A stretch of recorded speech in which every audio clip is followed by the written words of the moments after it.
مجھے یہ کہنے دیجئے کہ فیلڈ مارشل سید عاصم منیر قوم کا وہ عظیم بیٹا ہے جس نے بھارت کے جنگی جنون کے خلاف ایسی دلیرانہ اور دانشمندانہ حکمت عملی بنائی جس کا اعتراف دوست اور دشمن سب کرتے ہیں۔ صرف 4 دن کے اندر بھارت کا غرور مٹی میں مل گیا، کیونکہ اس کا سامنا اس جری فوج سے ہوا جس کی پشت پر سپہ سالار field marshal Syed Asim Munir, chairman joint chief of staff committee general Sahir Shamshad Mirza, air chief martial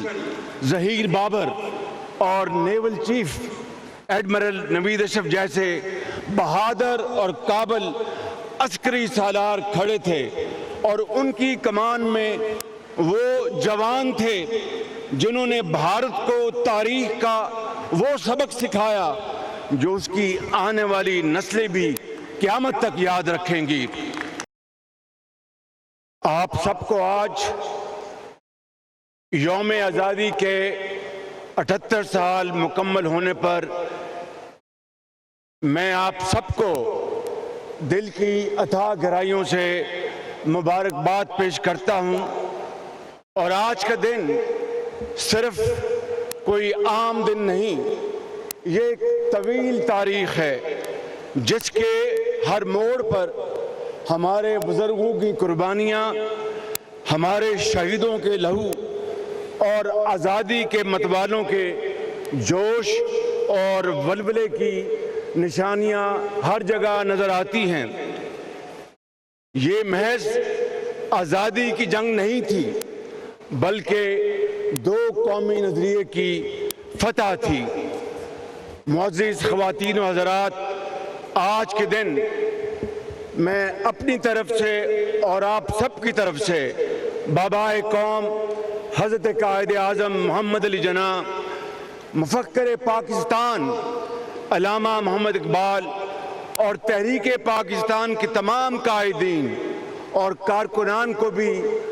سلام عقیدت پیش کرتا ہوں، جن کی دور اندیش قیادت اور عظیم جدوجہد نے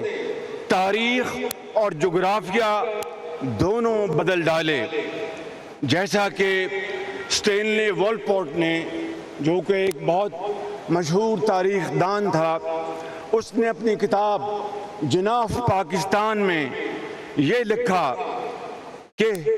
چند ہی لوگ تاریخ کا رخ موڑ پاتے ہیں اور اس سے بھی کم دنیا کا نقشہ بدلتے ہیں، اور شاید ہی کوئی ایسا ہو جس نے ایک قومی ریاست تخلیق کی ہو، لیکن محمد علی جناح نے یہ تینوں کام کر دکھائے اور پاکستان مارز وجود میں آیا۔ میرے عزیز اہل وطن، ہم نے اس جشن آزادی کو مارکہ حق کا نام دیا ہے۔ آپ جانتے ہیں کہ حال ہی میں کس طرح بھارت نے ایک جھوٹے خود ساختہ الزام کی آڑ لے کر اچانک پاکستان پر حملہ کیا۔ اسے یہ گھمنڈ تھا کہ وہ اپنی بے پناہ جنگی طاقت کی بدولت پاکستان کو خدا نہ کرے زیر کر لے گا، لیکن وہ یہ بھول گیا کہ جنگیں صرف ہتھیاروں کے بل بوتے پر نہیں لڑی جاتی، اس کے لیے ایسے نڈر بیٹوں کی ضرورت ہوتی ہے جو اپنی جان ہتھیلی پر رکھ کر میدان جنگ میں کود پڑتے ہیں۔ صرف 4 دن کے اندر بھارت کا غرور مٹی میں مل گیا، کیونکہ اس کا سامنا اس جری فوج سے ہوا جس کی پشت پر سپہ سالار field marshal Syed Asim Munir, chairman joint chief of staff committee general Sahir Shamshad Mirza, air chief marshal Zaheer Babar اور نیول چیف ایڈمرل نوید اشرف جیسے بہادر اور قابل عسکری سالار کھڑے تھے، اور ان کی کمان میں وہ جوان تھے